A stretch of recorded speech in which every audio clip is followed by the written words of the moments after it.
పల్నాడు జిల్లా చిలకలూరిపేట చిన్నారులకు pulse polio చుక్కలు వేసిన ఎమ్మెల్యే ప్రత్తిపాటి పుల్లారావు. పల్నాడు జిల్లా చిలకలూరిపేటలో ఆదివారం నిర్వహించిన పల్స్ పోలియో కార్యక్రమాన్ని ఎమ్మెల్యే ప్రత్తిపాటి పుల్లారావు 5 ఏళ్లలోపు చిన్నారులకు పోలియో చుక్కలు వేసి ప్రారంభించారు. ఈ సందర్భంగా ఆయన మాట్లాడుతూ, నిండు జీవితానికి 2 చుక్కల పల్స్ పోలియో ఎంతో దోహదపడతాయి. దేశం పోలియో రహితంగా కొనసాగాలంటే ప్రతి తల్లిదండ్రులు 5 ఏళ్లలోపు పిల్లలకు తప్పనిసరిగా పల్స్ పోలియో చుక్కలు వేయించాలి అని పిలుపునిచ్చారు. పిల్లల ఆరోగ్య పరిరక్షణలో పల్స్ పోలియో కార్యక్రమం కీలకమని పేర్కొన్న ఎమ్మెల్యే, ప్రభుత్వం నిర్వహిస్తున్న ఈ కార్యక్రమాన్ని ప్రతి ఒక్కరూ విజయవంతం చేయాలని కోరారు. ఆరోగ్య శాఖ అధికారులు, వైద్య శాఖ సిబ్బంది, ఆశా కార్యకర్తలు సమన్వయంతో పనిచేసి ప్రతి చిన్నారికి పోలియో చుక్కలు అందేలా చర్యలు తీసుకోవాలని సూచించారు. అనంతరం మీడియాతో మాట్లాడిన ఎమ్మెల్యే ప్రత్తిపాటి పుల్లారావు అమరావతి రాజధాని అంశంపై స్పందించారు. అమరావతి రాజధానిలో ఉద్దేశపూర్వకంగా అలజడి సృష్టించి రైతుల మధ్య విభేదాలు తీసుకురావాలని కొందరు ప్రయత్నిస్తున్నారని ఆరోపించారు. ప్రస్తుతం కూటమి ప్రభుత్వం ఆధ్వర్యంలో అమరావతి రాజధాని నిర్మాణ పనులు ముమ్మరంగా కొనసాగుతున్నాయని తెలిపారు. మాజీ ముఖ్యమంత్రి వైఎస్ జగన్ రాజధాని అంశంపై విద్వేషాలను రెచ్చగొట్టేలా వ్యాఖ్యలు చేస్తున్నారని ఎమ్మెల్యే విమర్శించారు. ఎవరిని ఆంక్షలు సృష్టించినా, ఎన్ని వివాదాలు లేవనెత్తినా అమరావతి రాజధాని నిర్మాణాన్ని ఎవరూ ఆపలేరని, ప్రభుత్వం నిర్ణయించిన విధంగానే పనులు ముందుకు సాగుతాయని ఆయన స్పష్టం చేశారు.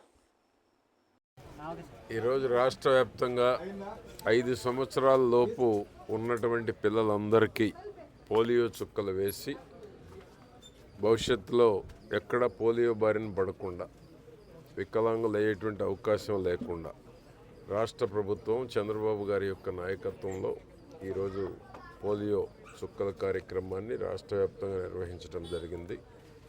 దీనికి గణపవరంలో ఈరోజు 5 సంవత్సరాల లోపు పిల్లలు ఉన్న అందరికీ పోలియో చుక్కలు వేసి రాష్ట్రాన్ని పోలియో రహిత రాష్ట్రంగా, దేశాన్ని పోలియో రహిత దేశంగా చేసేటువంటి దానికి ఈ కార్యక్రమం నిర్వహించడం జరుగుతూ ఉంది. కాబట్టి 5 సంవత్సరాల్లో పిల్లలందరూ అశ్రద్ధ చేయకుండా అందరూ ఇటువంటి ప్రభుత్వం ఇచ్చిన అవకాశాన్ని సద్వినియోగం చేసుకోవాలి. వారి భవిష్యత్తుకి ఎక్కడ కూడా పోలియో బారిన పడేటువంటి అవకాశం లేకుండా ఈ యొక్క ప్రభుత్వం కల్పించిన సౌకర్యాన్ని సద్వినియోగం చేసుకోవాలని కూడా కోరుతూ ఎస్ఐఆర్ పత్రాలు కూడా వారికి డోర్ డెలివరీ చేశాం గణపారంలో. ఈ బూత్ వరకు బిఎల్ఓని అడిగితే 1160కి 23 తప్ప 1137 డెలివరీ చేశామని చెప్తున్నారు. 25% ఆన్లైన్ కూడా చేశామని చెప్తున్నారు. రాష్ట్ర వ్యాప్తంగా ఎస్ఐఆర్ని సద్వినియోగం చేసుకోవాలి.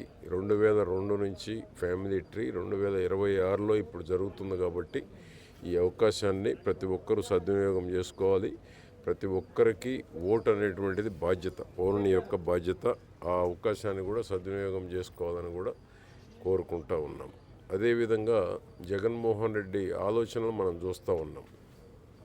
రాజధాని రైతుల మీద ఏ విధంగా రౌడీల్ని, గుండాల్ని నిన్న పంపించి ఏ విధంగా అమరావతిని డిస్టర్బ్ చేయాలి, అమరావతిలో జరుగుతున్న అభివృద్ధిని చూసో, అక్కడ జరుగుతున్న ప్రోగ్రెస్ను చూసో, అక్కడ జరుగుతున్నటువంటి యుద్ధ ప్రాతిపదికన జరిగే పనులను చూసి జగన్మోహన్ రెడ్డి ఓర్చుకోలేకపోతా ఉన్నాడు. ఓర్వలేని తనంతో నిన్న రౌడీల్ని, గోండాల్ని ఆనాడు పార్టీ ఆఫీస్ మీద పోయి ఎవరైతే దాడి చేశారో కొంతమంది వాళ్ళను కూడా పంపించి డిస్టర్బ్ చేయాలనేటువంటి కుట్ర, కుతంత్రం స్పష్టంగా కనపడుతూ ఉంది.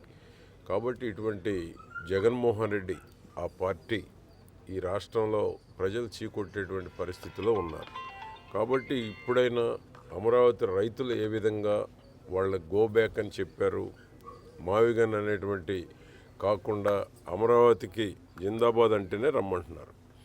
జగన్మోహన్ రెడ్డి ఇప్పుడైనా జ్ఞానోదయం కలిగి అమరావతి రాజధాని అని ప్రకటిస్తే గౌరవం ఉంటుంది.